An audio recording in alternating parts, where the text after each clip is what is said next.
We've got 7 different stories to cover from 7 different media outlets. It is time for another episode of Regan's Newsround. Let's go.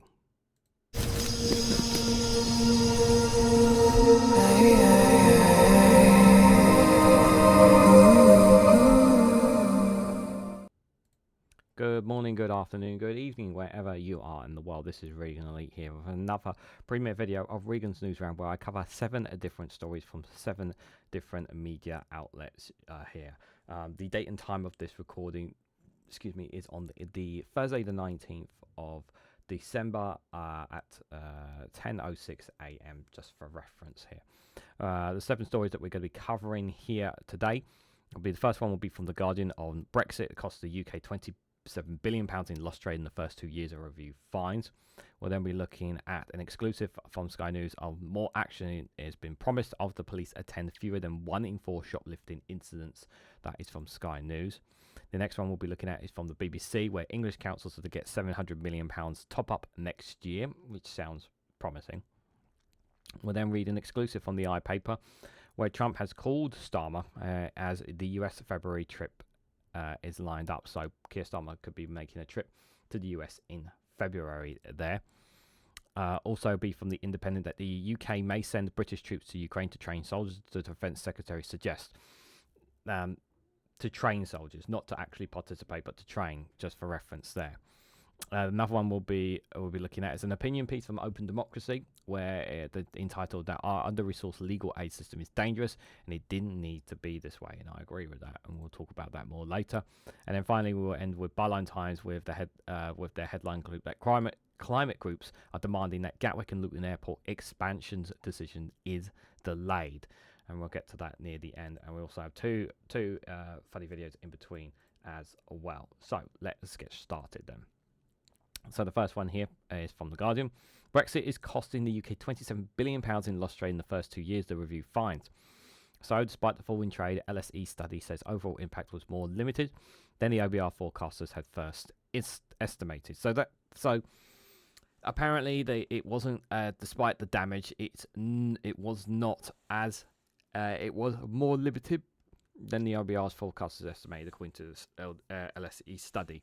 Now, I don't know how Brexiteers can try and spin this, but I'm sure they'll try and spin this in some way, shape, or form to try and say it's not as bad as you thought it was. But we still lost £27 billion in lost trade in the first 2 years, and it would not be surprised if the numbers were even higher. I mean, it's just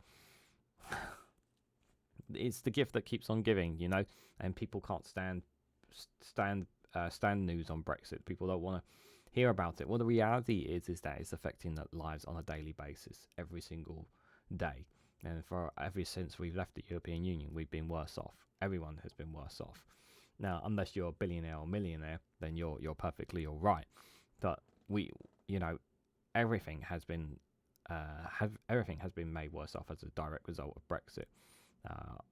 It takes longer to travel to the EU to go on holidays. Soon it's going to cost us extra to do so as well. It's the trade. It takes longer for paperwork to get in through going in and out of the UK as well. Food needs to be checked. We don't have the workers that we used to have from the EU because they went back to Europe, and they didn't come back because of how difficult it was for them to come to the UK, because because we no longer have freedom of movement, and we're still suffering those shortages of workers as well. And on top of the fact that we are suffering in loss of trade, things like, for example, building materials that we need for the 1.5 million homes that the Labour government wants to build. Those materials, we got to get them from somewhere, and and whatever the cost is going to be now initially for these, they're going to go up, because it's going to cost more for us to get those materials now, because guess what? We're not part of the single market. So whatever the numbers are going to be, they're going to be much higher. And even if you don't factor inflation into some of these, it's going to be a lot worse. So even if you take out inflation, the fact that inflation is not as high as it used to be, even if you take that out of it, it's still going to cost. I'm sure many people watching will add more things to what has made this worse off for us. So let's read into it. So the damage from Brexit, two trade links with the EU cost to the UK 27 billion in the first 2 years, but the overall impact was more limited than forecasters first estimated, according to the most comprehensive review of the issue since Britain fully left the blog at the start of 2021. So researchers based at the London School of Economics found that trade barriers have been a disaster for small businesses and has forced thousands to stop trading with EU nations. The academics from the Centre of Economic Performance looked at evidence of more than 100,000 firms, and found that by the end of 2022, 2 years after the UK signed the Trade and Cooperation Agreement, that's the TCA, with Brussels, total British good exports had fallen by 6.4%, and imports had fallen by 3.1%.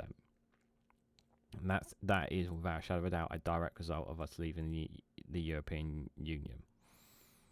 An assessment by the Office of Budget Responsibility, the OBR, has forecast that the UK will suffer a 15% slump in trade, leading to a 4% reduction in national income over the long term. That means we have less money to spend. CEP researchers said that while it was possible that the UK might still experience a fall of the magnitude envisioned by the OBR, a government's independent economic forecasters, there would be a further deterioration in imports and exports with the UK's largest trading partner. Thomas Sampson, one of the report authors, said, "We find that though at the end of 2022, the TCA reduced goods trade by less than half as much as the OBR projected. That said, the OBR number is a long-run projection, and we only study the first 2 years of the TCA. Whether the decline in trade will get bigger over time remains to be seen, but the additional fall would have to be longer than what we've seen so far in order to match the OBR projections." Rachel Reeves is likely to welcome the findings, which show the resilience of the economy when confronted by a large trade shock. But it will also put pressure on the Chancellor to support efforts to lower trade barriers over the next couple of years to prevent the damage from getting worse. A review by the OBR of its previous predictions may result in higher growth forecasts once the relatively brighter prospects for UK trade are included.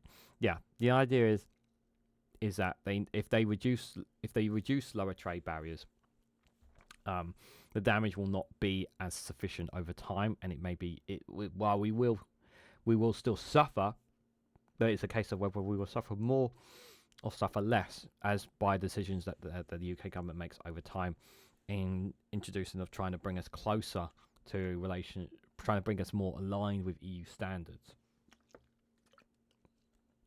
And that is the direction that we want to go down. We do want to go down that direction for our own benefit, given the fact that we could be potentially facing tariffs in the future from the United States as well. So the UK is due to start negotiations next year on the next phase of the TCA.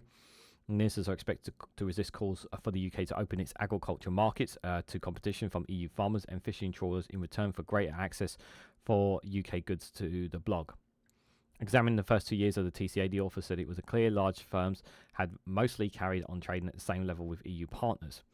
However, smaller exporters, those with fewer than 100 employees, had suffered badly, and more than 14,000 of the 100,000 firms examined had quit trading with the EU altogether. Almost all were smaller businesses. Yeah, because it costs too much, and for smaller businesses, it was just not worth the hassle for them.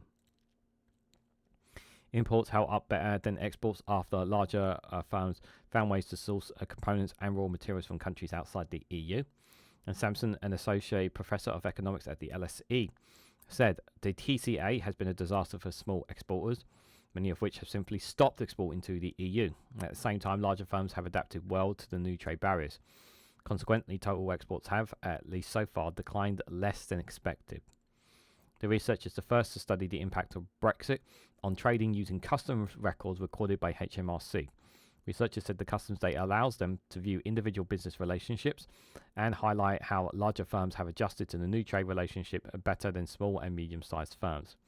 The TCA did not include tariffs, but it did introduce barriers to trade, such as custom checks and paperwork, rules of origin requirements, excessive duty, sanitary and psychosanitary checks on the movements of animals and plants, and the need for exporters to prove their product complies with regulations in their destination market. However, many of those checks have been repeatedly delayed, with further measures still due to come into effect next year. Study examines only the trade in goods and not the imports and exports of services, are mostly laid outside the jurisdiction of the Single Market and Customs Union. Kalina Bavava, a co-author of professor of economics at UCL, said, firms' performances in the medium to long run will hinge on their ability to maintain supply networks and diversify export demands in the face of higher and uncertainty non-tariff barriers to EU trade.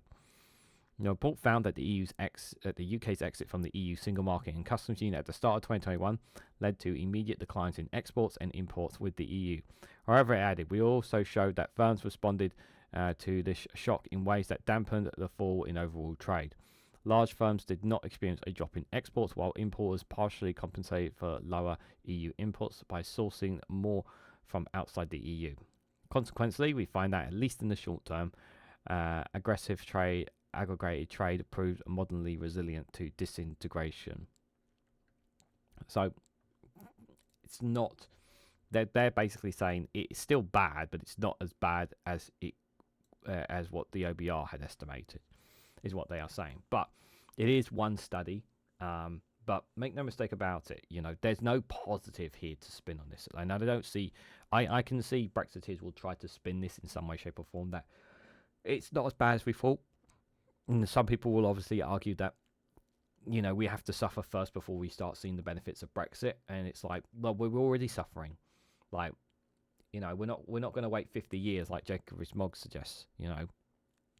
It's better that we align ourselves closer to the EU as much as we possibly can. And I really hope that we do secure a closer aligning relationship with the EU over time. But we do have lots. There is lots of meetings that Keir Starmer is going to be having with the EU as well. So, and there's obviously they also hired an ambassador, didn't they? An expensive one as well, to help shore up that relationship as well. And we're going to need it, especially with what the damage that is going to be coming from the US, because even if tariffs don't come, America's going to disrupt the global market, and the global market is going to affect us one way or another. So we need to be ready as possible for it. The next one I've got for you guys is an exclusive from Sky News. So the headline is, more action has been promised after police attend fewer than 1 in 4 shoplifting incidents. Store owners have complained that the lack of police attendance towards retail crimes has created an atmosphere where crimes believe that they can steal with few repercussions. And this is a major issue, and as somebody who is very much who used to work in retail and understands this, this is very deflating, because it means that people who steal, it means it gives them more encouragement to do so. And even if they're caught out, even if they're stopped, they can just walk away and they can try again the next day, or try whenever, or go to another shop or whatever. They make the way they do things sometimes is sometimes they'll go to a different town or a different city or different town around their areas, go to another town or whatever, and then try there with the intention of stealing. And the thing is that if they're continuously doing it and there's no accountability, it means that they know that they can get away with it. And this is a major problem. Shoplifting is, I know it's not as big of a crime as, for example, violent assault or rape, or much higher levels of murder and whatnot. I understand that, but we're talking about something very simple, something much low, something that really does put retailers and their work at risk. They have a very important job to do. It's very tough for them, and they should not have to put themselves in harm's way. Most companies state that they should not put themselves in harm's way, but when someone comes in and fills up a bag and then walks out, that's a huge amount of money lost by the company. And while companies do have insurances to help cover loss of theft, it's still quite painful, and the cost has to come from somewhere. And sometimes it could either come from increasing the prices of the products on the shelf as a direct result of the increase in shoplifting, or it could just mean there'll be no bonus, no pay rise for those employees, and it's already tough enough considering that the national insurance employers rise that is coming under the under this Labour government could mean that the employees may not get that pay rise that they want, and it may also mean that some of them may not get those bonuses. Some of them may get laid off as a direct result of what the company of some businesses have to do as well. Do you have all that situation? Now you have this added on. This has been added on top of it because of how easy it is for shoplifters to get away. We desperately need more police officers, and I'm sure that the government is doing everything it can to recruit them. I generally believe that they are looking to get more police forces out there. But people need to feel it. Retailers need to feel that police are going to respond. That people need to see these people being apprehended.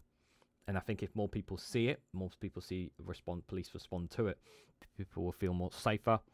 And retailers will be able to feel more comfortable doing their jobs. It is a very stressful job for them, because they're not just dealing with shoplifters, they're of course dealing with customers, and especially at this time of the year, it is the most stressful time of the year for them as well.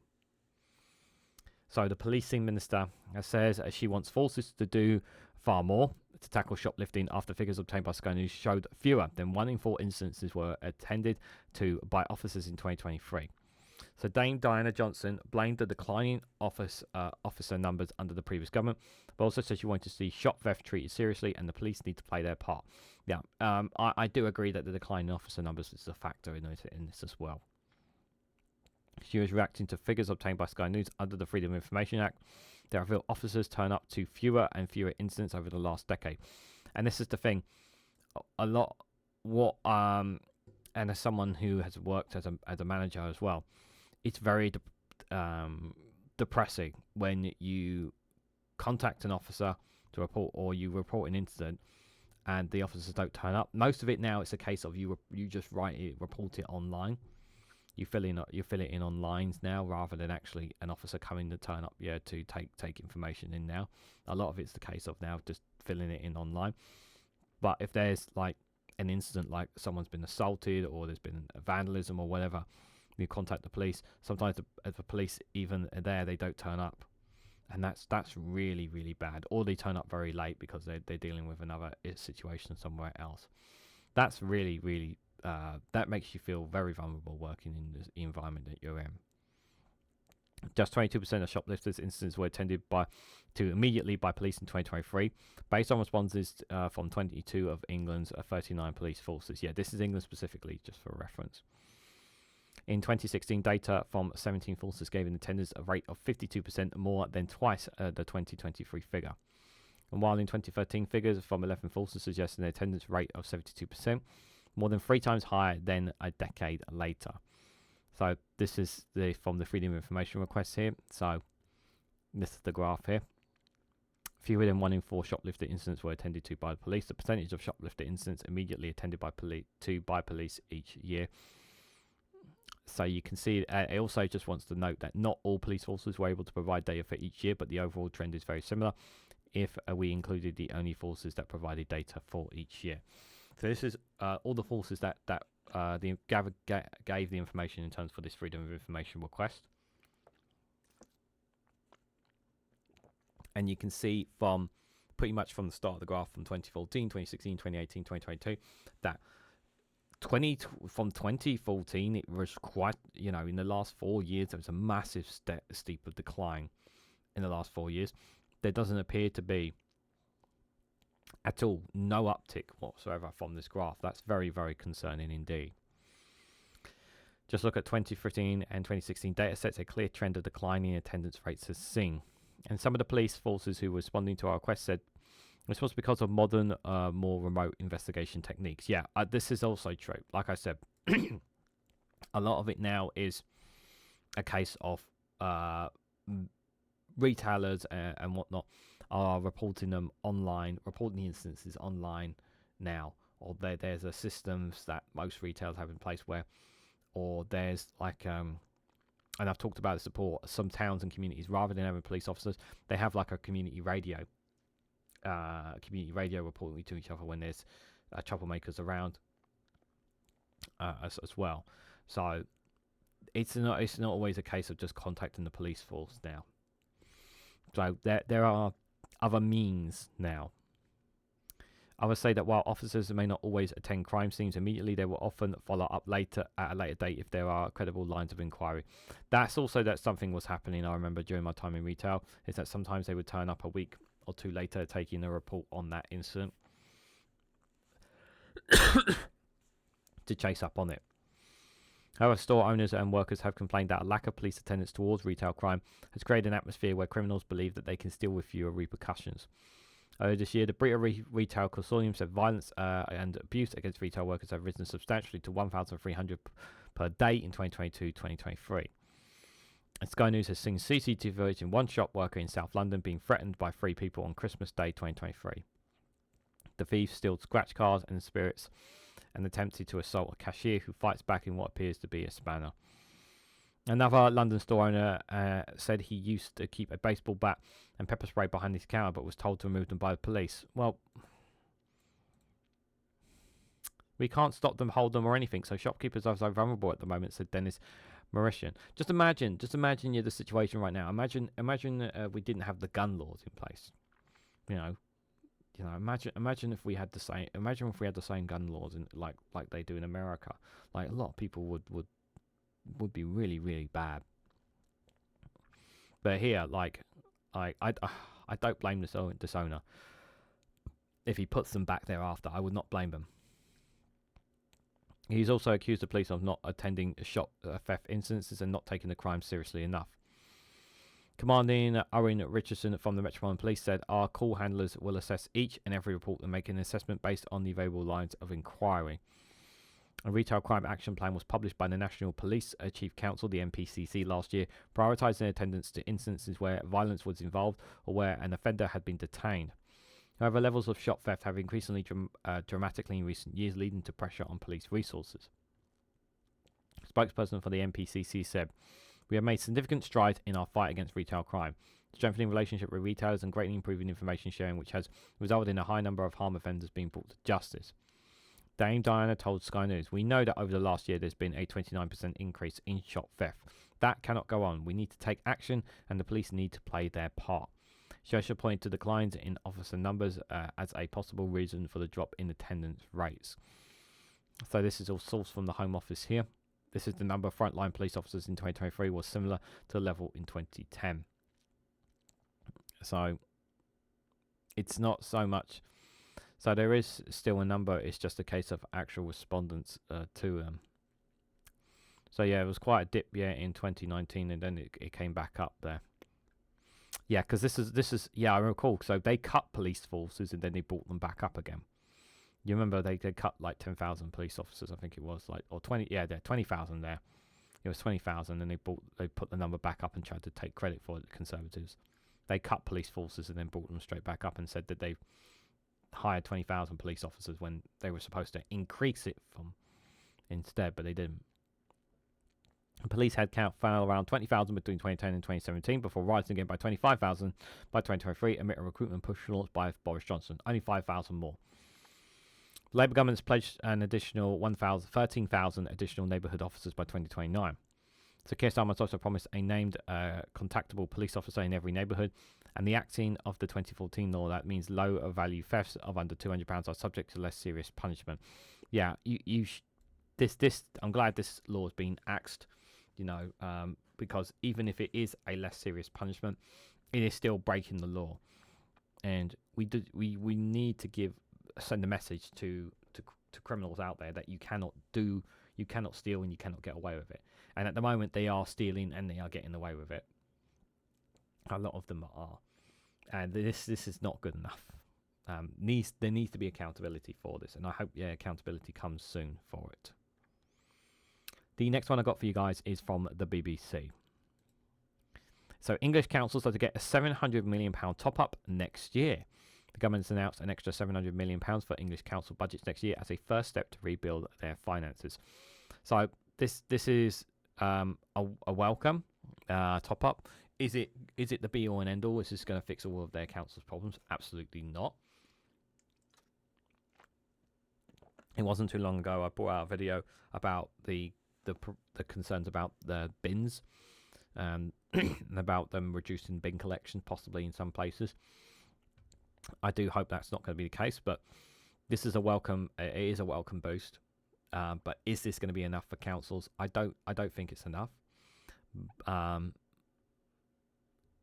Across them all, but it is better than nothing, is what I will say as well. So the top up brings in additional funding for next year to around 2 billion on top of the 1.3 billion announced at October's budget. But 515 of the new funding has been earmarked to offset the efforts of the rising national insurance contributions from next April. The Local Government Association, which represents councils, said authorities would still struggle to balance the books amid wider funding pressures. And under the previous government, they will be able to raise a local council tax by up to 5% without holding a local vote, with a local rises announced next year.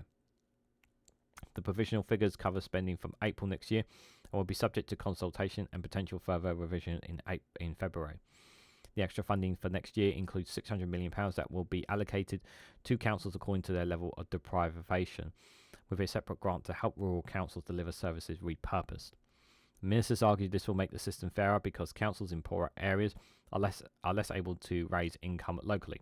This has prompted a backlash from the County Councils Network, which represents large county authorities. The CCN said rural areas were set to lose out and argued that deprivation is not a key indicator of which councils are under the most financial distress. This argument is set to grow louder next year when the government consults on introducing stronger links between overall funding and deprivation from 2026 as part of a wider shake-up of council financing. And ministers say the new formula will take into account the impact of rurality, but that could have a political row on their hands, with Tory councils in more rural areas likely to argue they are being shortchanged. We'll have to wait and see on that, but yeah, some of this is very concerning. I know people don't like change. I do hope that it's not going to be it's not going to be the case, but considering the situation many councils have been in, and we've talked about the situation from councils on a number of issues already. I'm glad that there is additional funding coming for them. I really am. Excuse me, but it's not going to be enough. Our Labour changes include a move towards multi-year funding settlements. A Labour manifesto promise, with the government promising budgets will cover a minimum of 2 years. Council tax bills will also move forward monthly payment by default, instead of spreading payments over 10 months as now, with taxes of social care displayed separately and more information on how taxes are spent. Next year's settlement includes an extra £200 million to help councils with responsibility for adult social care to provide subsidies for care costs, taking total funding for this area to £3.7 billion next year.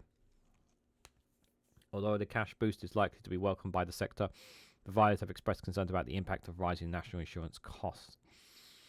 Charitable and private sector providers are eligible for the funding pot reserved to compensate public sector bodies. Although the Prime Minister's spokesperson said a plan to alleviate the rise for hospitals will be announced before Christmas. Although councils will share $515 million to offset NI rises for their employers, that's National Insurance Employers' Contribution, the CCN argued that the sum would not be enough to offset indirect costs from council services delivered by private providers. And the LGA has also argued extra costs for contractors would mean that some council services will become more expensive to deliver. The Shadow Local Government Minister David Simmons said the government's funding boost was beautifully packaged, but council would find the box is somewhat emptier than people were expecting given funding pressures. He added that councils will also face uncertainty over the cost of funding local elections next year, after the government confirmed plans this week to merge councils as part of a major shake-up of the council map. Yeah, there's the thing is, I know some people have argued, and I've seen the reports that some people have argued, well, this is a normal thing. Well, is it really a normal to have this much of a shake-up? I just think, that the shake-up is being done as a case to save money. That's on that, is my personal thing. But like I said, I do welcome the boost of the top-up of money to English councils. I think it is good. Is it enough? No, it's nowhere near enough. But I will say at least they are giving something, some kind of funding towards them. And I do hope it does help councils out. I really, really do hope it does help them out. It helps pick them up a little bit more than their situation that they're in now. But I'm sure this will not be the last time I'll be talking about councils, because yeah, they've gone through quite a lot already, guys. The next story I've got for you guys is an exclusive from the iPaper. So Donald Trump, the president-elect, called Keir Starmer as February's US trip lined up. So the Prime Minister has been attempting to forge a relationship with the soon-to-be US president. So apparently they had a phone call. Donald Trump called Keir Starmer on Wednesday, possibly, according to this exclusive, setting up a US trip for Keir Starmer over there. I imagine it's going to be a bit. It's going to be interesting, is what I think is the word I'll be using. I do wonder if Elon Musk is going to meet Keir Starmer as well in person. I do think that will be interesting as well, if that was to be the case. What do I think? I mean, obviously, I think what he will try to do is try to coax Trump into not imposing tariffs. And they will try to build some cross agreements, if possible. But I'm very skeptical about what will come out of this. I do think when the trip does happen, it will be more talked about, and the right wing will pressure Starmer to give more consensus to Donald Trump, which I don't think it will be in the interest of the UK. Excuse me. I don't think it will be anyway. So the US President-elect Donald Trump has telephoned to Keir Starmer on Wednesday afternoon. As the UK seeks closer ties with the new regime, sources told the iPaper. Diplomats were shocked last week when Chinese President Xi Jinping was offered an invitation to Trump's inauguration. Instead, Chinese ambassador to the US is likely to attend, and other officials from Beijing may also join him. Starmer is understood to have not been invited to the ceremony. But that is not unusual, as records indicate no foreign leaders ever attended a presidential inauguration. Instead, the Prime Minister expects to visit as early as February, once the President is in post, according to people familiar with the discussions. A spokesman for Starmer said no decision on the timing of the trip has been taken place, but he and Trump agreed to meet at the earliest opportunity. At the inauguration ceremony, the new president will make a promise to American citizens that he will do his best to protect the country and do a good job as a leader, known as taking the oath of office. The ceremony traditionally begins around noon because, according to the 20th Amendment to the US Constitution, a president's term of office begins at 12 p.m. on the 20th of January, the year following an election. There would not be much opportunity for political discussion at the time of the ceremony, as Trump and his team move into the White House. Therefore, officials believe it would be better for Starmer to visit properly once the president is in place. Nonetheless, the call on Wednesday afternoon, which lasted half an hour, is a boost to Starmer with his standing with the White House, improving trade with America, or at least avoiding the tariffs Trump has vowed to place on imports, which is a key part of the government's plans to grow the economy. Starmer and Foreign Secretary David Lammy had a 2-hour meal with Trump with his team at Trump Towers in New York back in September. And Prince William also met Trump in Paris earlier this month at a ceremony to dedicate the restoration of the Notre Dame Cathedral. UK's ambassador to the US, Karen Price, was credited with making sure that the Prime Minister in town for the United Nations General Assembly didn't have to add more air miles to his trip by visiting Florida as well, and for securing his first meal inside the Golden Skyscraper, but taken by visiting the foreign premier. The notoriously thin-skinned Trump also appears to have forgiven Lammy for his disobedient remarks about the new president back when he was a backbench MP in 2018. Lammy described Trump as a tyrant and a woman-hating neo-Nazi sympathetic psychopath. At glitzy Foreign Office at the Christmas party at the Grand Lancaster House on Tuesday evening, Lammy addressed diplomats and joked that the special relationship was going very well, using the evidence Trump offered Lammy a second portion of chicken during their September dinner. A Downing Street spokesperson has said the Prime Minister spoke to President-elect Donald Trump this afternoon from Downing Street. The Prime Minister began by congratulating President-elect Donald Trump on his recent team appointments, and President-elect Trump warmly recounts his meeting with His Royal Highness at the Prince of Wales in Paris earlier this month. Both agreed on their joint ambition to strengthen their close and historic relationship between the UK and the US, and they look forward to working together on shared priorities, including international security and delivering economic growth and prosperity. Turning to global conflicts, the Prime Minister reiterated the need for allies to stand together with Ukraine in the face of Russian aggression and to ensure Ukraine is in the strongest possible position. On the Middle East, the Prime Minister has underscored the need to work together to ensure peace and security in the region. They agreed to keep in touch and look forward to seeing one another at the earliest opportunity. So, not really, like, at the moment, it doesn't, like, apart from when they actually do have that US trip lined up in February, there's not really a lot to add to this, apart from there have been discussions.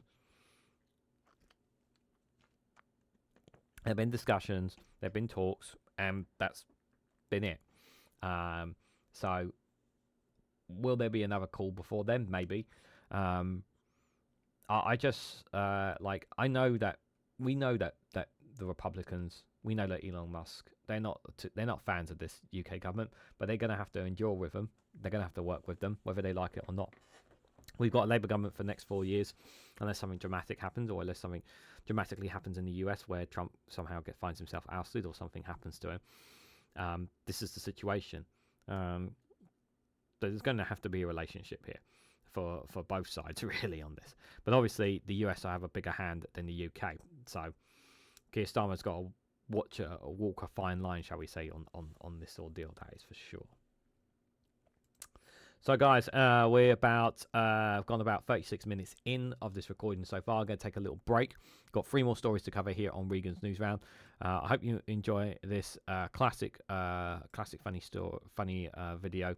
That's from the Foil Arms and Hogs YouTube channel. Do check out their YouTube channel. Link for it in the description. The title of this video is called "The Earth is Dying." How's the patient? Sea levels rising, temperature fluctuating. The situation's critical, Doctor. Oh, he's waking up. What's happening? You're in an unstable condition. It doesn't look good. Oh my god, I'm gonna die, haven't I? No, there is a cure. You'll never get back to where you were, but you'll have a lot of time left. Okay. But we need to act now. Alright, let's do it. Okay.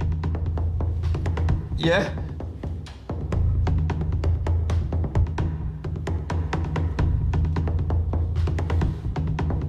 So, should we get started then, or? Yes. Yeah. Oh, We okay. need to act immediately. Okay, great. Yeah. Yeah.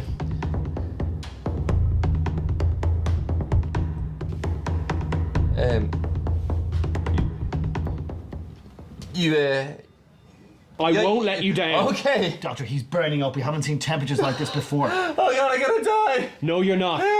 Not on my watch. Will they do something? Okay, we're gonna do something, right? But before we do it, I need to let you know that this could be incredibly painful. Okay. For us. For you. Or if not painful, then really inconvenient. What? Yes. Make something happen. Okay, this is what we need to do. We need to sedate the patient and bring him to the operating theatre.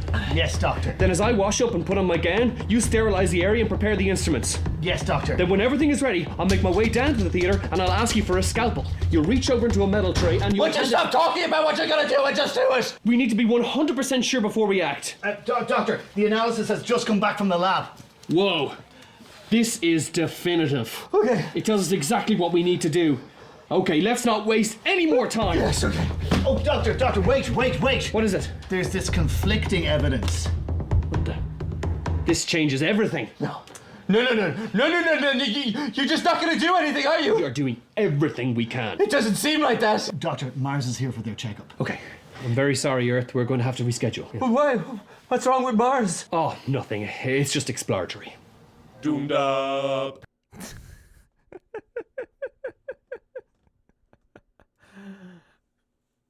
That's our Earth is dying, and this is how we are being treated with it. And they're still sitting there now waiting. Oh, I hope you guys laughed that. I like that one. Guys, just a reminder, if you haven't already, please hit the like button. We greatly appreciate it. Share it across social media so others are notified of this video. If you haven't subscribed already, please consider subscribing because it really does help support the channel. If you want to go one step further and financially support me in the work that I do here, you can do so by becoming a YouTube member for as little as 99p. Or join me on Rumble or Patreon for exclusive content on those platforms. If you can financially support me in any way, please do so. It'd be greatly appreciated. It really does help support the channel in any way, shape or form. If you are a YouTube member, you get access to custom emojis. Whenever you comment on any of my videos, I always give a response in the next couple of days. Sometimes takes a couple of days for me to respond. excuse me, as well as access to members' community posts as well. So thank you to everyone who has supported me. If you can't financially support me, just hitting the like button, sharing, commenting, and subscribing help me get closer to that 2,000 subscriber count. All that stuff really does help. So thank you to everyone who has done so. It is greatly appreciated. So this next story, guys, is a very interesting one. It's from The Independent. So the UK may send British troops to Ukraine to train soldiers, Defence Secretary has suggested. So John Henley said that Britain needs to make training a better fit. Oh, I just knocked my headphones over. To make a better fit for what the Ukrainians need, and left the door open to it taking place in a war-torn country. Now, as the headline suggests, we are not sending troops to fight for Ukraine. It is to train soldiers. That's what they're suggesting here. Now, it's quite interesting that this has been suggested at a time when there is the distinct possibility that we think that this war is starting to wind down next year, and that I see some kind of negotiation will take place between Ukraine and Russia.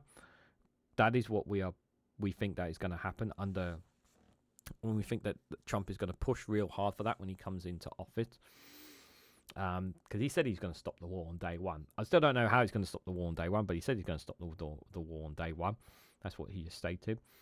And the likely outcome is that Ukraine are going to lose less territory. Are going to have to cede that some of the territory that they have lost. That is the sad reality. It's a shame, but that is the sad reality here. I'm a bit perplexed as to why he's suggesting this at a time when we're starting to wind. There's this feeling, a lot of circling noise, and that things are starting to wind down. But yet he's saying this, so there is something that's going on that we don't know about potentially. So, British troops may be sent to Ukraine to train up soldiers in its war against Russia. The Defence Secretary has hinted. So John Henley has said Britain needs to make the training a better fit for what the Ukrainians need, and left the door open to it taking place in the war-torn country. The Ministry of Defence, the MOD sources have previously told The Independent discussions are ongoing about whether to send troops to the country to support it amid the Russia invasion. There is already a small number of British medical personnel in Ukraine delivering training and mentoring to country's armed forces. And the UK has trained tens of thousands of Ukrainian soldiers in the UK and under Operation Interflex. But the Defence Secretary John Henley in October said in October that the biggest constraint to the scheme is Ukraine sending the personnel over to be trained. And on Wednesday, speaking to the Times during a visit to Kiev, Mr. Henley said we need to make it easier for Ukrainians to access, and we need to work with Ukrainians to help them motivate and mobilise more recruits, he said to the Times on a visit to Ukraine. After this meant extended training of Ukrainian recruits inside the UK to Ukraine itself, he said, we'll look at whether we can respond to what the Ukrainians want, and they are the ones fighting. Also on this trip to Kiev, Mr. Henley pledged a new $225 million package of support for Ukraine after the Defence Secretary said the situation in the country is critical. The Defence Secretary said the UK will step up on international leadership on Ukraine in 2025 after Keir Starmer urged allies to maintain their support. So I absolutely agree that sending Ukrainians to the UK to get trained and come back is probably not ideal.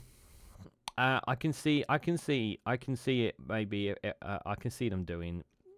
I can see the UK doing this, and I think if this helps Ukrainian soldiers, especially when they are really, really struggling right now, if it helps make a difference, it's probably worth doing.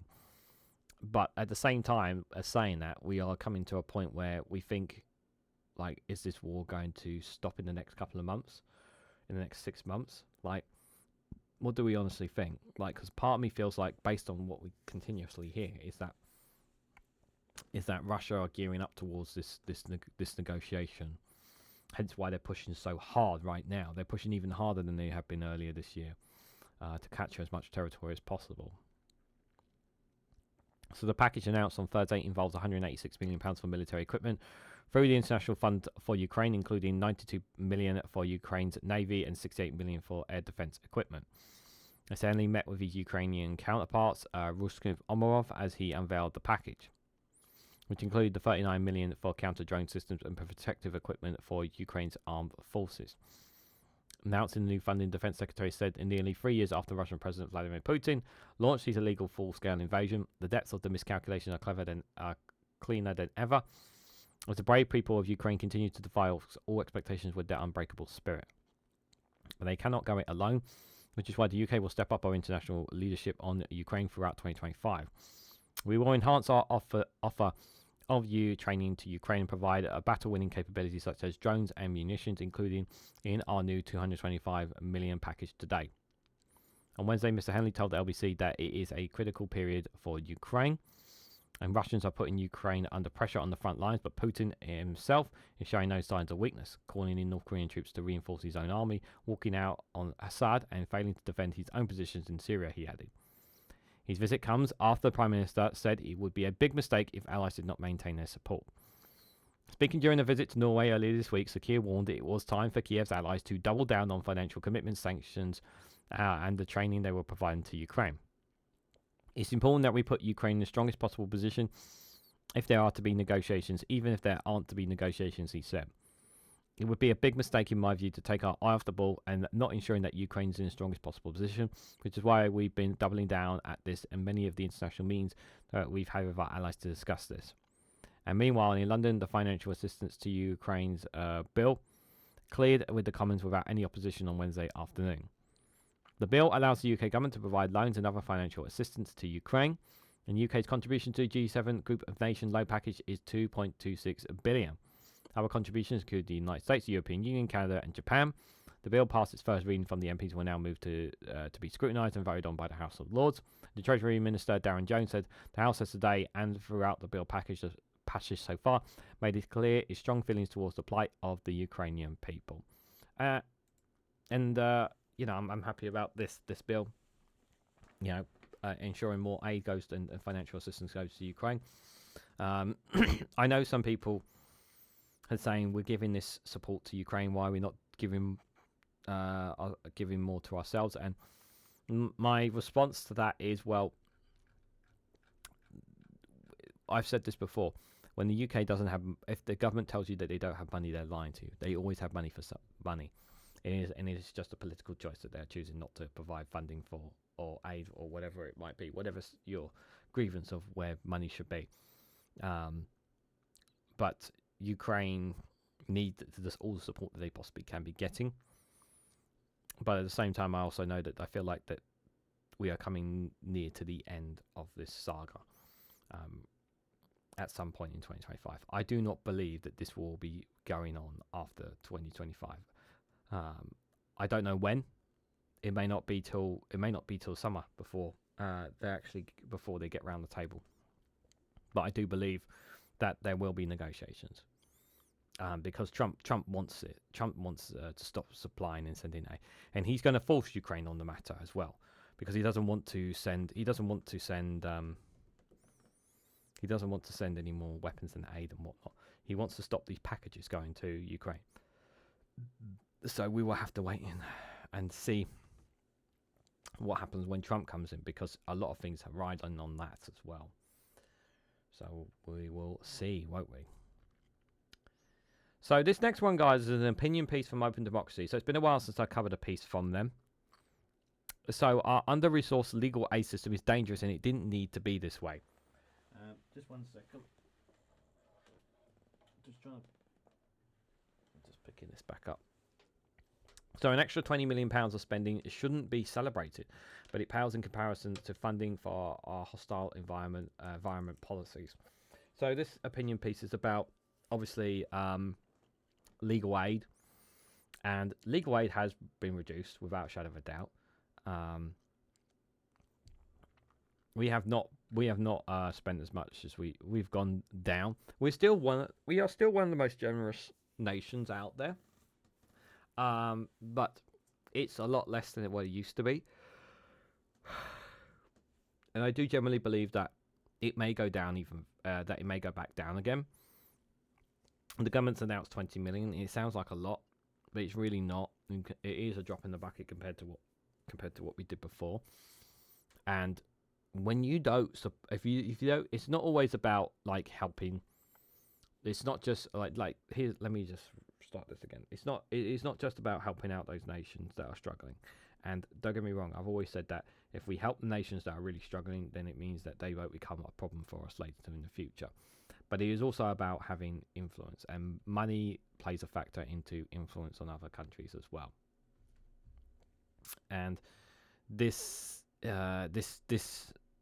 reduction of this has been as a result, again, I have to say this, of 14 years of Conservatives, of austerity, of less money coming in. This has all played a factor into this, you guys. So let's read it into this piece. So, navigating the UK's Caleb Kim's, I can't say that word, immigration system is incredibly challenging. One wrong turn, a delay in the application, and in an incorrect form can quite literally risk a person's life. That is true. This is deliberate. The system is designed to be hostile. If you're someone with an immigration or asylum problem, you probably need a lawyer for specialist advice. But what happens if you can't afford one? That's true. In theory, everyone claiming asylum in this country has a right to access legal aid if they can't afford it themselves, which is the case for most people seeking asylum, who are not allowed to work. And in practice, though, decades of chronic underfunding have left the system in crisis and many people without the necessary legal support. This year, only 43% of people claiming asylum have had access to a legal aid or lawyer, down from an estimated 73% in 2020. Last month, after years of concentrated organising by communities and legal workers, we received a glimmer of hope. The Justice Secretary Shabir Mohammed announced an extra £20 million of funding for the civil legal aid system, the first increase since 1996. While this is to be celebrated, it's nowhere near enough. To put the figure into perspective, the last government spent £22 million on using the BB Stockholm barge as an asylum accommodation, £318 million on the Foul Rwanda removal plan, and £996 million on asylum housing contracts with Clear Springs. Private firms have been accused of poor accommodation and a lack of care for residents.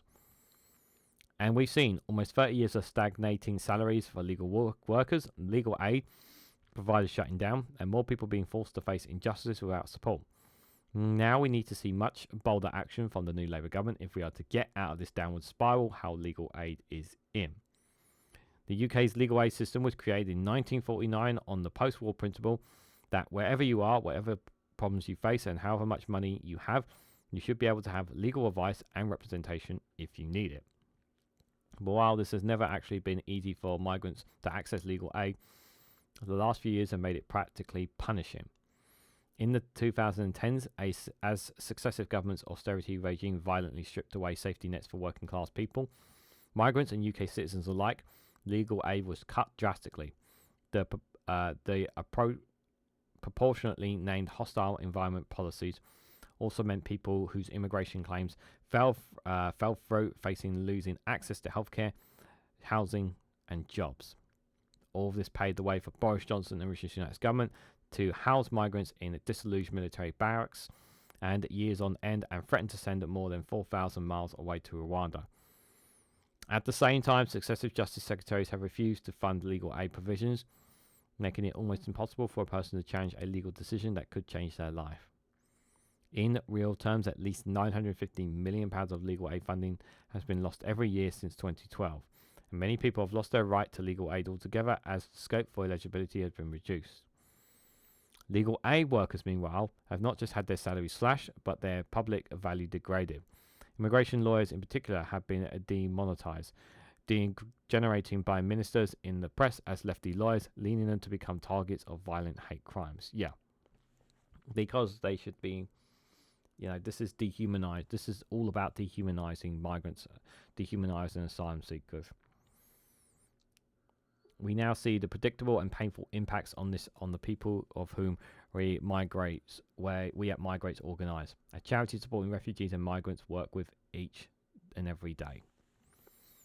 A person seeking asylum who doesn't have access to legal aid is far less likely to be able to put together the evidence and testimony needed to meet the Home Office's stringent burden of proof. If the case is refused, they'll face an even more bipartisan appeal system and be expected to represent themselves in front of a judge, still without getting any advice on the regulations they're expected to meet. But several large immigration firms have also stopped taking on asylum appeal cases because they don't get paid enough to do so, forcing many people to take grueling, complex immigration processes without ever speaking to an advisor. And if a person is refused again by the court because they've had a poorly prepared application and no one to advise them, they could be detained and deported to a country where their life is in danger. Mohammed, not his real name, an aspiring barrister and a young migrant advocate at the We Belong charity, have experienced firsthand. I've waited over 5 years for a decision on my asylum claim. Then my case got refused and my legal representative dropped me because they stopped taking appeals. He explained, this was a month into my master's. It took me almost a year to find another legal aid lawyer. It was only through a support of community organisations who knew good lawyers that could refer me. For people who don't speak English or have the confidence to seek out support, it's impossible. Now, after having thought I wouldn't make it to study anything, I'm now able to study law and go into work, and that I will know will help fix the problems I myself experienced. Having an unsupported legal aid system ruins lives. It does not need to be this way. Experts, lawyers, and the communities who need them have increasingly been speaking out and coming together to document and challenge the impacts of not having access to legal aid. Organisations and legal aid providers from across the country have been working to have their voices heard. Many contribute to a review of civil legal aid that Sunak's government launched last year to better understand how well the current system works, or, more to the point, doesn't.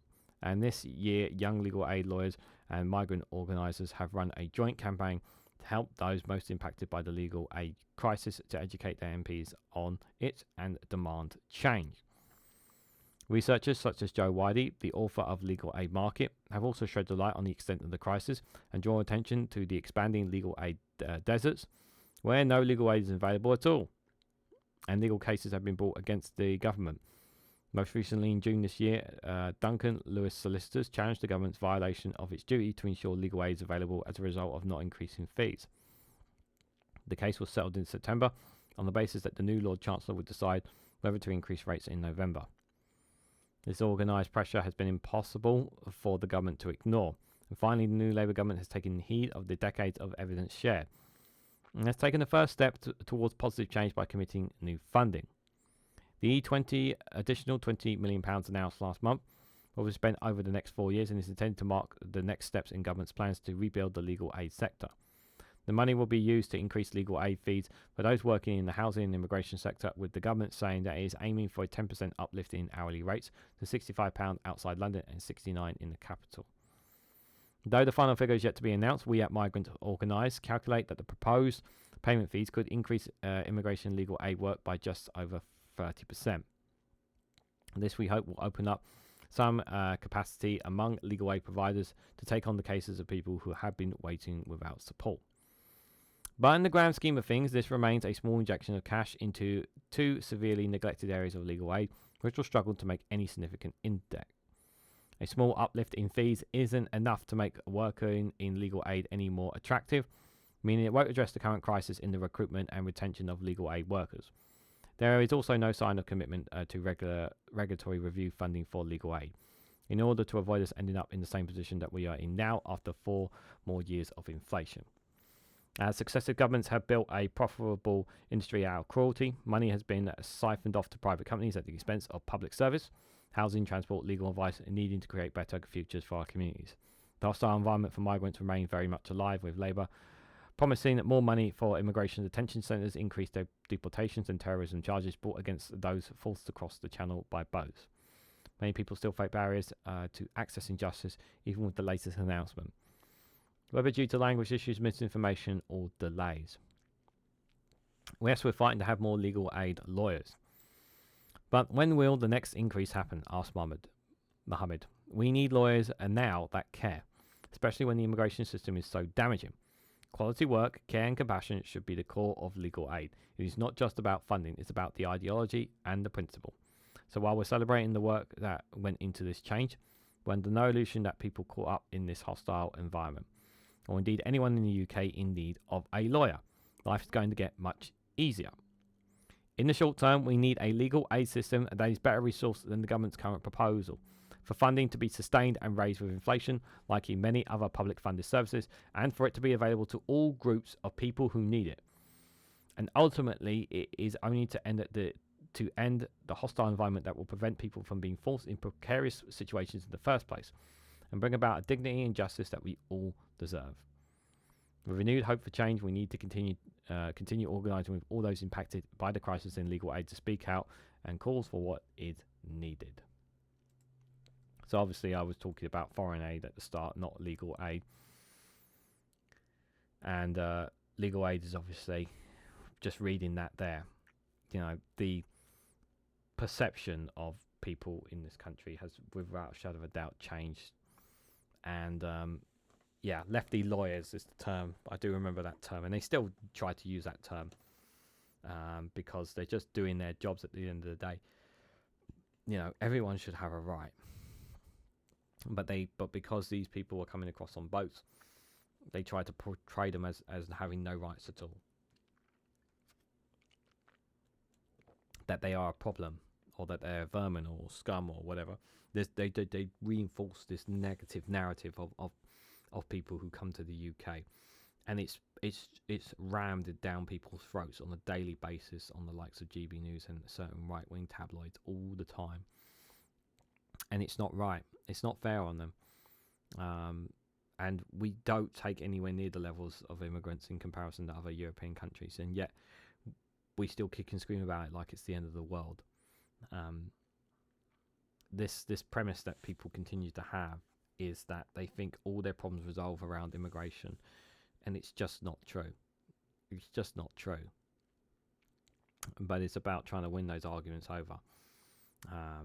And when they get challenged and when they get shown information or evidence based that the reason that, you know, X, Y, and Z is the reason why they're in the situation they're in, they just call you lefty or just start calling you names without actually having a compassionate debate about it. So when people some people still keep messaging me asking why I removed their comments. Well, you know, your opinion went invalid the moment you insulted me. Like you can have an opinion on my channel, but you know, when it comes, but if you insult me, you lose. You have your opinion becomes invalid. You know, you can disagree with me. You know, I've got comments on there that people disagree with me, but the moment you insult me, you know, that's a line. So while you may disagree, I may disagree with you about immigration. You might think, you know, deporting people, deporting all of them or whatnot is right, and some of them should deserve second chances, and we can disagree on that. Insulting me is only going to get your comment removed. I'm saying that now because I've had people kicking off about immigration, so well, it's not going to be the last time either. I'm going to hear it either. So guys, I've got one more story for you there, a very interesting one there from Open Democracy. Like I said, link for all these are going to be in the description if you want to read them yourself. So this one is from Byline Times. So climate groups demand that Gatwick and Luton airport expansion decision is delayed. So the government has already approved some airport expansion plans, but these two will be the biggest test for ministers' climate commitments. So obviously, one of the things that that I would say the world has argued to us is that we should have another runway in London, whether it is in Heathrow. There was talk about it in Luton, like a second runway in Luton, or one in Gatwick, and this obviously would mean more emissions, but this would reduce increased emissions, and it's supposed to be reducing emissions. From a climate perspective, this makes absolutely total sense. However, from an economic point of view, this is a good thing to expand. So now I don't agree with the expansions. I don't personally, because of the environmental impact. If our planes were not producing emissions, I would be all for it. But we haven't, for some reason, with all the technology that we've seen, we still haven't created an aircraft that doesn't produce emissions yet. I'm still waiting for someone to do that. But I don't think we need an expansion. I think we can cope without the need for these expansions, but I do feel like that businesses and aviation industries are pressuring the government to give them what they want, and they have been pressuring the Conservatives very hard 14 years. They pressured very, very much so, the Conservatives for a long period to expand Heathrow, and in the end they didn't go with it. And it just, every time they keep winning this battle, it keeps coming back again and again and again. And this is also just another one of those cases where they're consistently fighting this battle. So this is a protest outside the airport expansion outside Parliament there. So 8 climate groups have signed an open letter urging the new Transport Secretary to pause decisions on whether to expand at Gatwick and Luton airports. The campaign group includes Friends of the Earth and Greenpeace want the government to hold off while they review Britain's outdated aviation policies. The climate charity Possible backed the open letter on Tuesday along with several prominent NGOs, including the progressive New Economic Foundation think tank, writing to the new Secretary of State for Transport, Heidi Alexander, to demand a halt to the airport expansion decisions.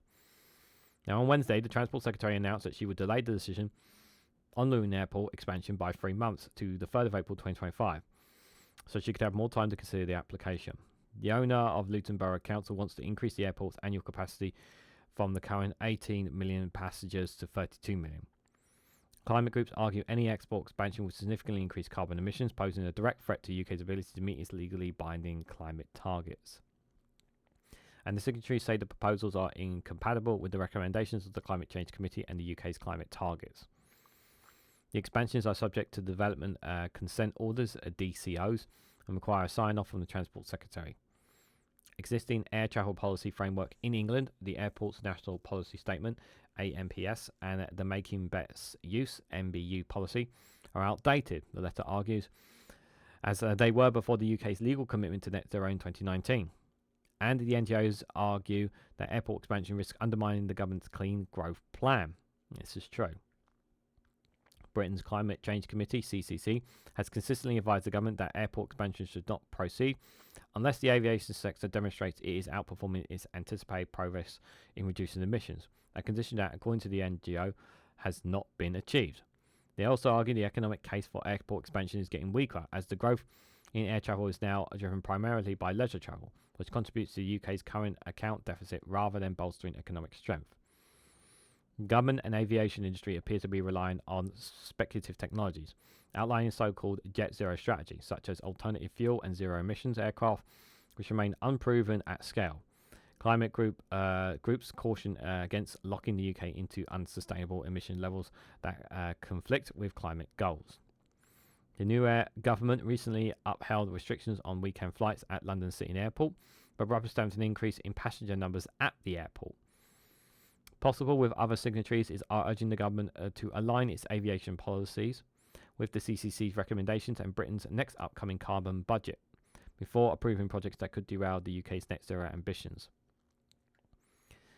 Ahita Warrington, the head of aviation, heat and energy at climate charity Possible, commented before Heidi Alexander's announcement of the delay on Luton expansion, saying, "The new government should be laser focused on effective policy to tackle the climate crisis. It is therefore mind-blowing that we are now facing the serious risk that further airport expansion will be approved. Airport plans to expand benefits only their shareholders and airline profits, encouraging the small proportion of the population who fly often to take even more frequent holidays at the expense of our climate. If the UK is going to fulfill our climate commitments, we need to say no to polluting, high carbon projects like airport expansions." Alex Chapman, a senior economics at the New Economic Foundation, added that the economic case for airport expansion was weak. There has been no net growth in the air travel for business proposal for 2 decades. The large majority of new airport capacity is used by UK residents, frequent flyers, who travel for leisure and spend their money overseas. Encouraging households to spend more of their precious disposable income abroad is counterproductive for the government's growth mission. And I just hope we don't approve these expansions and then sit around scratching our heads as to why the UK's high streets and our domestic tourism destinations are in decline. Paul Keough, CBE, independent chair of Luton Rising and Luton Council Company that owns London Luton Airport, expresses disappointment at Heidi Alexander's delay. This is now the 3rd day for a decision, and naturally we are disappointed that we are ready to move forward with our plans as quickly as possible and bring in investment to start delivering the benefits. Equally, we want to ensure the decision making is robust, so ready to provide any additional information that might be requested of us. Our application highlights how, in the long-term sustainable growth of London Luton Airport, will bring incredible and transformative economic, employment and positive social impact benefits for Luton and its neighbouring regions, Keough has said in a statement.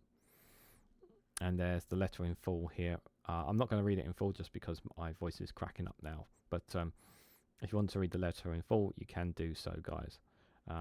And the link down below. And this is all the all of those who standing against it. Yeah, I get the economic benefits. I get the arguments for the economic benefits of it. I really, really do. But in all seriousness, like, I know there's this whole argument about cash strapped and money and whatnot, but we don't need it. We don't need it. We honestly don't need it.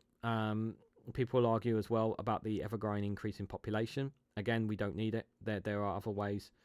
There are other ways that people can go on holidays and have. I mean, they don't have to fly. They can get the Eurotunnel still. They can still boat across. It doesn't always have to be about flying as well.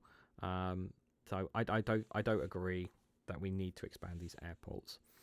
And yeah, it's just going to increase emissions. And if we're serious about our climate commitments, then we need to say no to these options. And like I said there, if how are the aviation industry supposed to reduce its emissions when their means of transporting people from A to B is pretty much on airplanes that produce huge amounts of CO2 emissions? Like, until there is an aircraft that does not produce emissions, this will be consistently an issue. They need to find they need to produce someone somewhere who has a whiz of a brain needs to produce an aircraft that does not produce emissions. Yeah, if you can do that, yeah, trust me, you will get a lot more flying. You will get a lot more flying, and you will get these expansions. But as long as it's tied to climate change, there will always be these threats. People will always stand against them. And I'm firmly with on the right side of this one in saying that no, we're not going to. They should not approve of this. And I hope the new Transport Secretary doesn't approve of it, because I feel like it's a case of bowing to pressure just to try to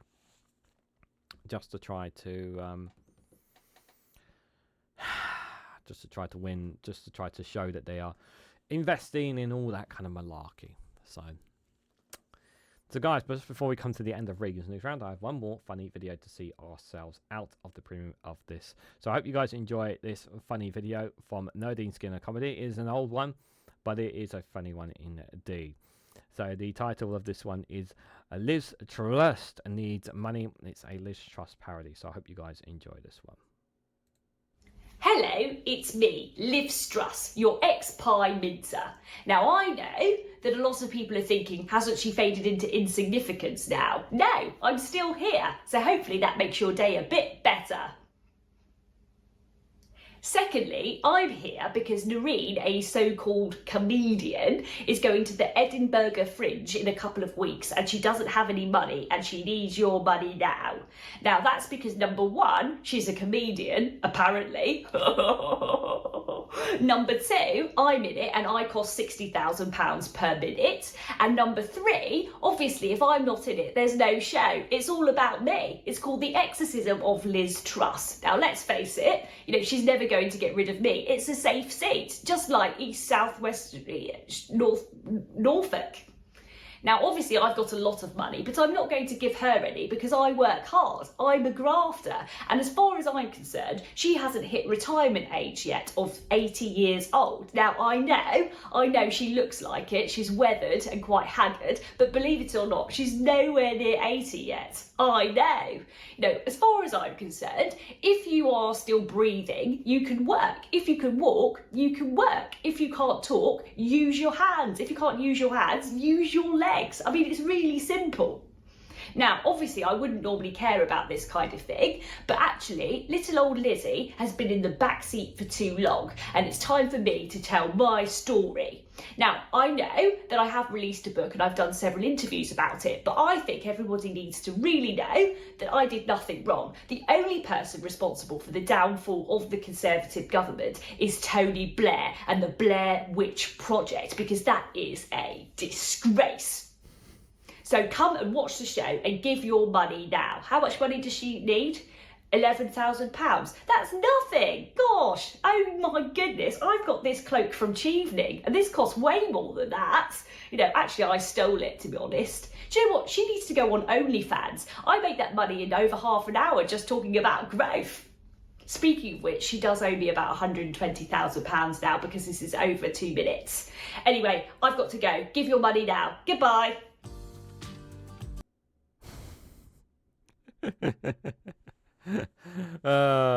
Nerdy Skinner Comedy. Do check out her YouTube channel. Do check out whenever she is available for tours and whatnot as well.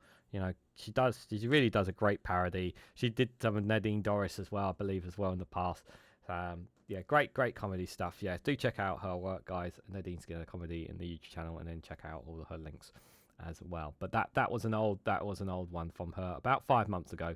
That was, but yeah, I thought it was a good funny. So guys, let me know what you guys thought about some of the stories that we covered here on Regan's Newsround, talking about Brexit, talking about crime in retail, English councils getting a funding boost, Trump calling Keir Starmer. What was that all about? The UK may be sending British troops to Ukraine to help train soldiers there. The legal aid system, and that was a very interesting opinion piece from Open Democracy. And then finally, the climate groups on the possible expansions on Gatwick and Luton Airport. Let me know your thoughts and more on all these stories down in the comments section below. But just before I go, if you haven't already, please hit the like button. We'd greatly appreciate it. Share this across social media so others are notified of this video. If you haven't subscribed already, please consider subscribing because it really does help support the channel.